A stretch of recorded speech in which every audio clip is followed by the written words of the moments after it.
Hello বন্ধুরা, আমি সুমি।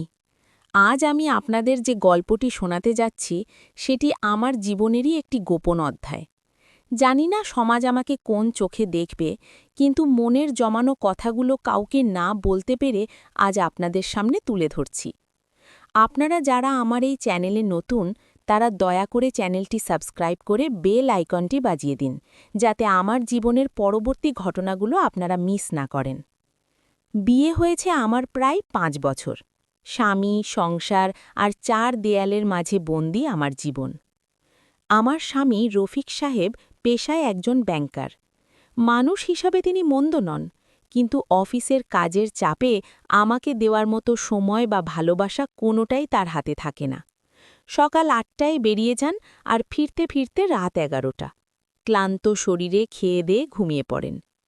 আমার যে একটা মন আছে, আমার শরীরেরও যে কিছু চাহিদা আছে, সেটা তিনি যেন বুঝতেই চান না। এভাবেই কাটছিল আমার নিস্তরঙ্গ জীবন। দিনগুলো একই রকম। সকালে রফিকের জন্য টিফিন তৈরি করা, বাসা ঝাড়পোঁছ করা, দুপুরে একা একা খাওয়া আর বিকেলে জানালার পাশে বসে রাস্তার দিকে তাকিয়ে থাকা। মনে হতো আমি যেন একটা পাখি, যার ডানা আছে কিন্তু উড়তে পারে না। তারপর এলো সেই দিনটা, গত বছরের জুন মাস। প্রচণ্ড গরম পড়েছিল। এসি চলছে পুরো দমে, তবু ঘাম বেরোচ্ছে। রফিকের অফিস থেকে ফোন এলো, তার একটা জরুরি মিটিং আছে, আজও ফিরতে দেরি হবে। আমি ফোন রেখে দিয়ে একটা লম্বা নিঃশ্বাস ফেললাম। তারপর ঠিক করলাম আজ একটু বাইরে যাব, অনেক দিন পার্কে যাওয়া হয়নি। বিকেল ৪টে নাগাদ আমি তৈরি হয়ে বেরিয়ে পড়লাম। হালকা সবুজ রঙের একটা শিফন শাড়ি পরেছিলাম, চুল খোলা রেখেছিলাম। পার্কটা আমাদের বাসা থেকে হাঁটা পথে মিনিট ১০।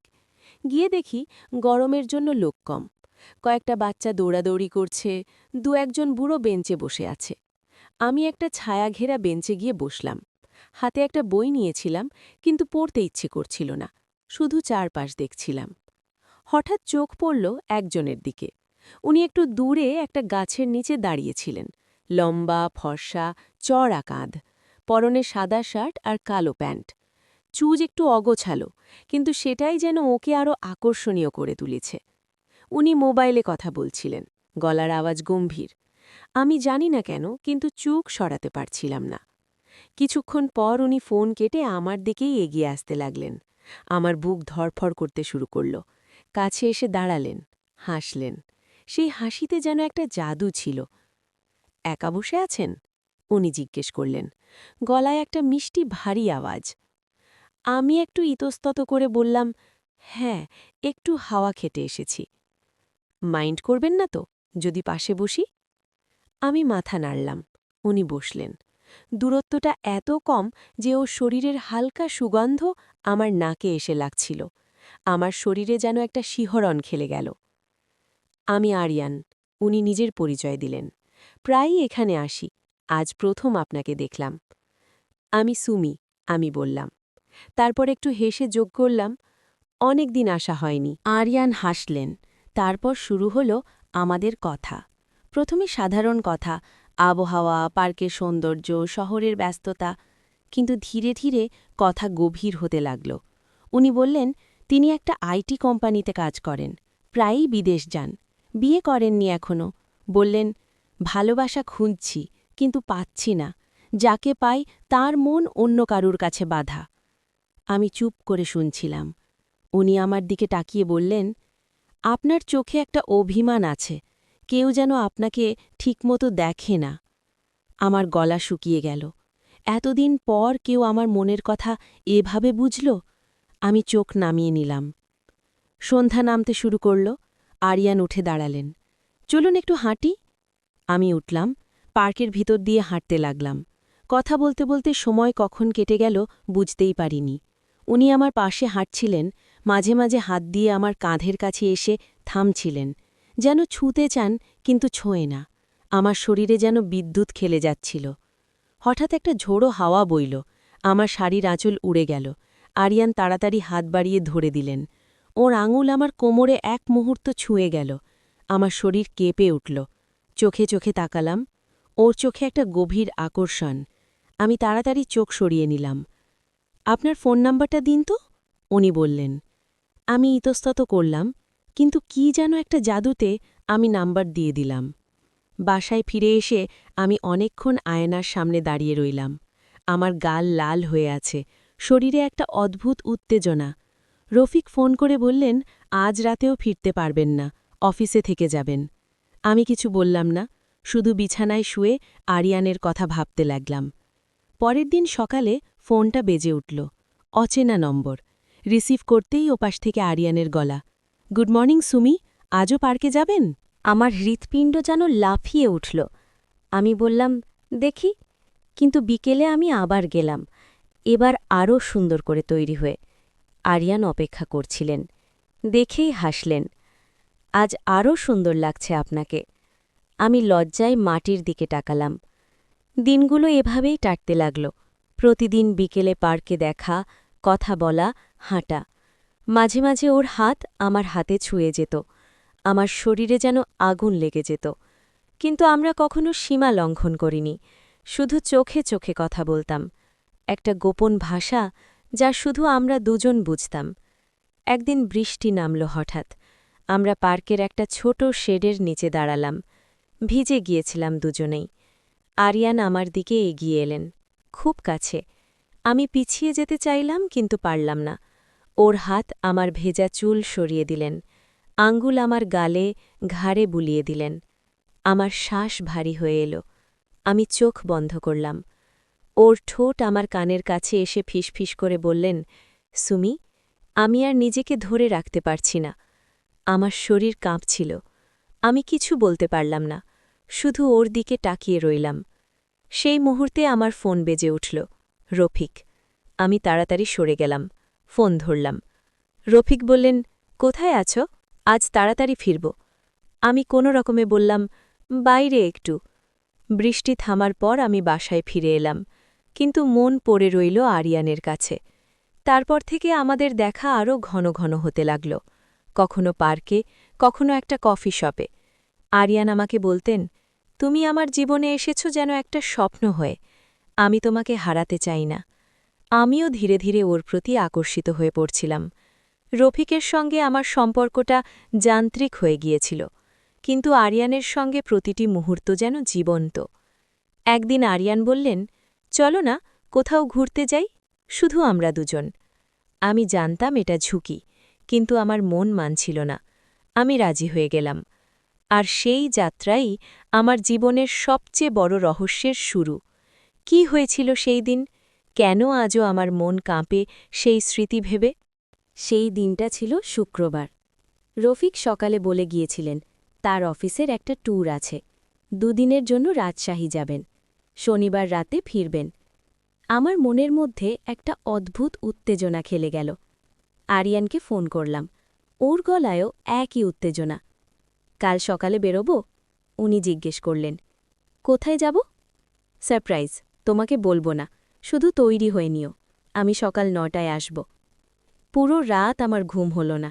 মনে মনে বারবার নিজেকে ধমকালাম, এটা ঠিক না সুমি, তুমি বিবাহিতা। কিন্তু পরক্ষণেই আরিয়ানের চোখ, ওর হাসি, ওর স্পর্শের কথা মনে পড়ত, আর সব যুক্তি হারিয়ে যেত। পরদিন সকালে আমি খুব যত্ন করে তৈরি হলাম। লাল রঙের একটা সালোয়ার কামিজ পরলাম, যেটা আমার শরীরের গড়নকে আরও সুন্দর করে তোলে। চুল খোলা রাখলাম, হালকা মেকআপ। ঠিক ৯টায় আরিয়ানের গাড়ি এলো, কালো একটা এসইউভি। উনি দরজা খুলে দিলেন। আমাকে দেখে চোখে একটা আগুন জ্বলে উঠল। তুমি আজ অসম্ভব সুন্দর, উনি ফিসফিস করে বললেন। আমি লজ্জায় মাথা নিচু করলাম, গাড়িতে উঠে বসলাম। পথে আমরা অনেক কথা বললাম, হাসলাম। আরিয়ানের হাত গিয়ার চেঞ্জ করার সময় মাঝে মাঝে আমার হাঁটুতে ছুঁয়ে যেত। প্রতিবারই আমার শরীরে একটা শিহরণ খেলে যেত।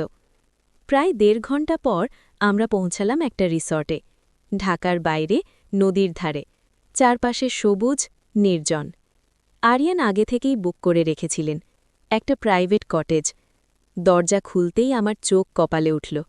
ভিতরে ফুল দিয়ে সাজানো, বিছানায় লাল গোলাপের পাপড়ি ছড়ানো, হালকা সুগন্ধি জ্বলছে। এটা এটা কি? আমি থতমত খেয়ে জিজ্ঞেস করলাম। আরিয়ান পিছন থেকে এসে আমার কাঁধে হাত রাখলেন। আমি চেয়েছিলাম তোমার জন্য একটা স্মরণীয় দিন হোক। আমার পা কাঁপছিল। আমি জানালার কাছে গিয়ে দাঁড়ালাম। বাইরে নদীতে হালকা ঢেউ। আরিয়ান আমার পিছনে এসে দাঁড়ালেন, খুব কাছে। ওর শ্বাস আমার ঘাড়ে লাগছিল। সুমি, উনি ফিসফিস করলেন, তুমি যদি না চাও আমি কিচ্ছু করব না, শুধু বলো। আমি কিছু বলতে পারলাম না, শুধু মাথা ঘুরিয়ে ওর দিকে তাকালাম। ওর চোখে একটা প্রশ্ন, একটা আকাঙ্ক্ষা। আমি চোখ বন্ধ করলাম। তারপর যা হলো সেটা আমার জীবনের সবচেয়ে তীব্র অভিজ্ঞতা। আরিয়ান আমাকে ধীরে ধীরে ঘুরিয়ে নিলেন। ওর হাত আমার কোমর জড়িয়ে ধরল। আমার শরীর ওর শরীরের সঙ্গে মিশে গেল। ওর ঠোঁট আমার কপালে, গালে, তারপর ঘাড়ে নামতে লাগল। আমি ওর বুকে মুখ গুজে দিলাম। আমার শরীর যেন আগুন হয়ে গিয়েছিল। প্রতিটি স্পর্শে আমি হারিয়ে যাচ্ছিলাম। আমরা দুজনে মিলে একটা অজানা জগতে চলে গিয়েছিলাম, যেখানে কোনো নিয়ম নেই, কোনো বাধা নেই, শুধু দুটো শরীর আর দুটো মনের মিলন। সময় যেন থেমে গিয়েছিল। ঘণ্টার পর ঘণ্টা আমরা একে অপরকে আবিষ্কার করেছি। প্রতিটি মুহূর্তে একটা দুষ্টু রহস্য লুকিয়েছিল, কখনো চোখে চোখে, কখনো হাসিতে, কখনো স্পর্শে। বিকেলে আমরা নদীর ধারে হাঁটতে গেলাম, হাতে হাত রেখে। আরিয়ান বললেন, সুমি, আমি তোমাকে ভালোবেসে ফেলেছি। তুমি আমার থেকে দূরে থাকলে আমি বাঁচতে পারব না। আমার চোখে জল এসে গেল। আমিও ওকে ভালোবেসে ফেলেছিলাম, কিন্তু আমার জীবনে রফিক আছেন, সমাজ আছে। রাতে আবার আমরা কটেজে ফিরলাম। এবার আরও গভীরভাবে একে অপরের কাছে গিয়েছিলাম। আমার শরীর মন দুটোই যেন ওঁড় হয়ে গিয়েছিল।